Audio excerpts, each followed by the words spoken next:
Hello, I'm back. You know, I've had problems being in my cupboard. I'm still in the cupboard, but I've had a revamp. So I've now got this, which is rather fun. And I've got a desk from about 1820. Unfortunately, it was made for a man. I didn't think to sit at it, so I can't reach any of the drawers. But this is better than having guitars falling on my head. There's no doubt about it. And here we are. I've bought you a nice cup of tea. That's your cup of tea. This one's my cup of tea. And now we're going to have a look at the results for the first set of mock exams. They were lovely, lovely children. Now let's have a little scroll up here and we'll see what things we've got to offer. Now let's see. Overall we had 57 children, about half and half girls and boys. Oh, it says 37. They were pretty well 57 prompt arrivals. That's something that's snuck in. The couple of that were late because we had a diversion the night before. So, no, it had actually been up for a week and some people got completely lost. So maybe that's what we can learn from this in the real exam. Do the journey the night before, just in case of roadworks or something, because you don't want to turn up to the real 11 plus late, though it's somewhat belt and braces. Children's without pencils and rubbers, to some extent that was my fault, because they arrived with paper and all sorts and their pencils and pens, and their mum sort of said, do you want, or do they want this? And I said no, but you do need pencils and rubbers. Of course, if you forget them on the day, they'll give them to you. There were no children sobbing their heart out, which is always reassuring. There were no children that were really kind of like so that's handy. Who else we got? Oh yeah, when they're leaning forward they get snot attacks, so it's always make sure they've got loads of hankies because it's inevitable. Though to be honest, the good Lord gave you a sleeve for a reason. Get going, and if it gets too revolting just roll it up. Nobody cares. Children who didn't write their name at the top of the paper, there were lots. Unfortunately, some of my children that were marking it are nicer than I am, and they actually gave them marks, or if they'd written their name on the back of the paper, I'd give them naught. You're told quite clearly where to write it. Just follow the instructions. They are there to help you. Though on the day, certainly in the Salisbury area, you'll find that the paper that you get given will have your name and number on the top. But I once had 2 Gemma Greens. Now it's not like it's John Smith, is it? So it is not out of the bounds of possibility you could have a child with the same name near you. 2 cousins that didn't even know of each other's existence met in the 11 plus once. They had a slightly unusual surname. So when they say check your exam number, they mean it, because the child next to you could have the same name. So just do as you're told when you're told, really. No child gets sent in hungry, but they do need to have drinks and a snack, and it is literally comfort food. Toilet visits, none this week. 17 the week before, and about half a dozen in the first week. 17!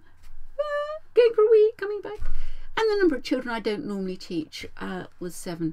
Children who were deaf to repeated instructions, 23. Ooh. Things like, in fact, if you included all of those people that didn't put in guesses and didn't rub out their corrections, it'd probably be all of them. They're just not listening. You tell them, write your name here, rub out your corrections, have a wee at the beginning of the breaks, all those things, and they just kind of like turning over the papers before you're told you can. That's a bad one, because you'll get shouted at, because that's viewed as cheating. We don't shout at children this year. These days we use our outdoor voice or a big voice. But nonetheless, do not turn it over before you're asked to do so. Not filling in, the answer boxes. They put ticks outside the boxes, little vertical lines, or just follow the instructions. They are trying to help. Listen. Right, so where have we got to now? The usual stuff, results. That's everybody's things. Now we come down to the overall maths results. Not maths results, but overall results in general. Well, come the real exam, we want marks at about here.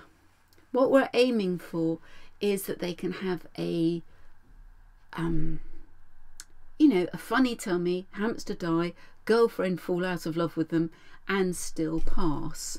And they'll get there. By August, they should be scoring up about here.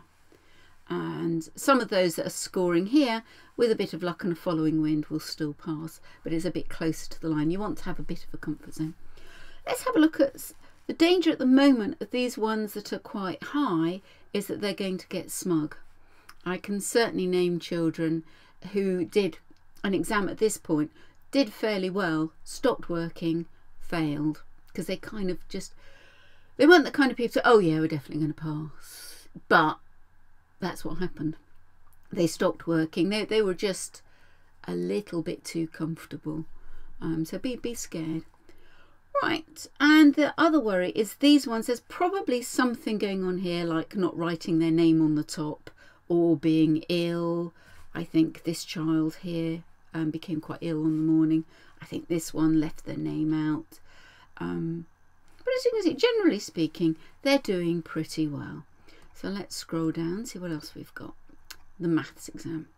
Now this does tend to be quite, ooh, look at this. My goodness, that is good, isn't it? Didn't write their name, didn't write their name, didn't write their name.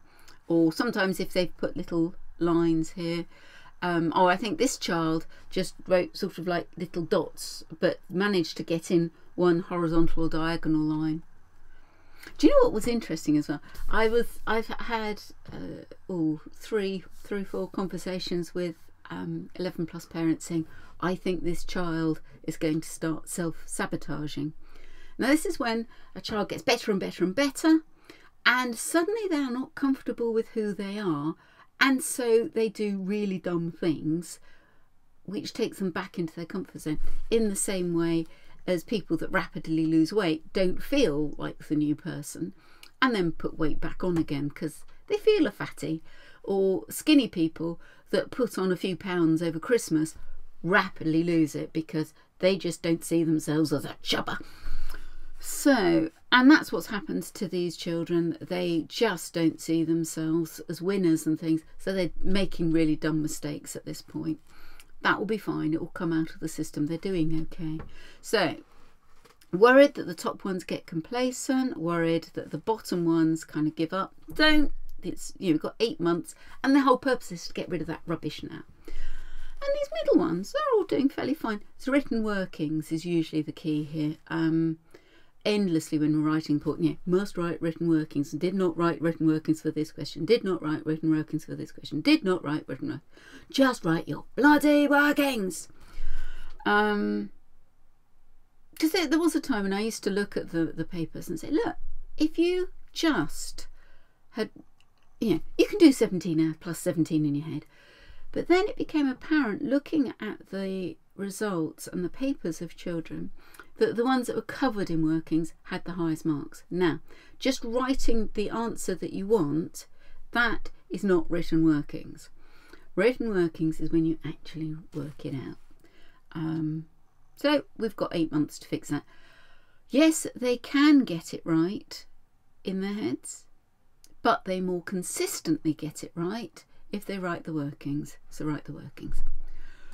Now let's have a look at the English results. Oh, the English results are funny. Now look, can you see? There's a 50% mark. I'll trundle it along.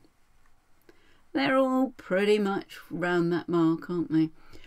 And yet they've got 45 minutes to think, and they all finish. Some of them within 20 minutes or less. And then they sit there. You could kill them. You've no idea how exhausting it is. And you say, check. And they go, just do it again. Good, just check. And they'll very ostentatiously sort of pick up just the passage that they're reading and go.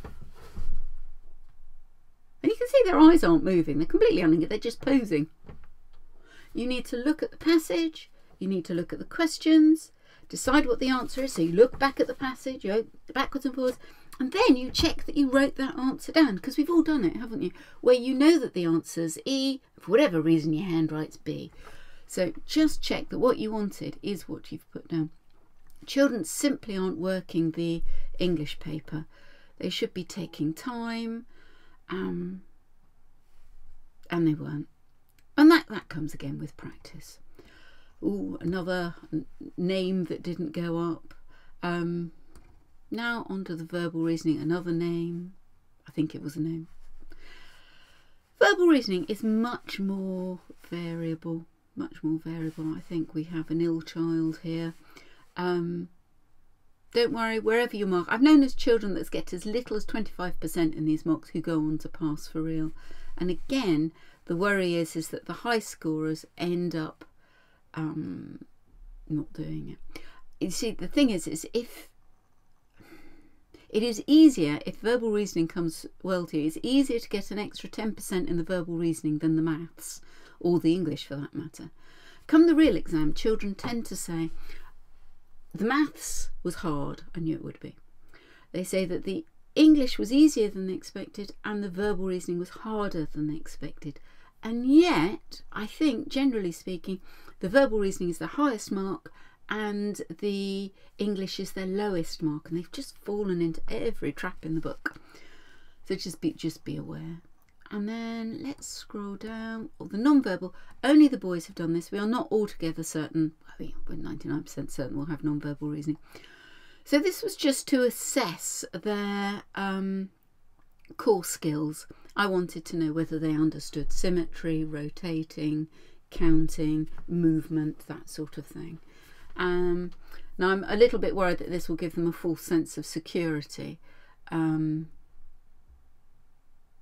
good results never does anybody any harm, but they will get harder. It's quite fun. I do like non-verbal reasoning. So there we are. There's an assessment, and somewhere on this page, somewhere thereabouts, there will be a download so that you can download it if you did the previous weeks and compare them. Thanks very much indeed.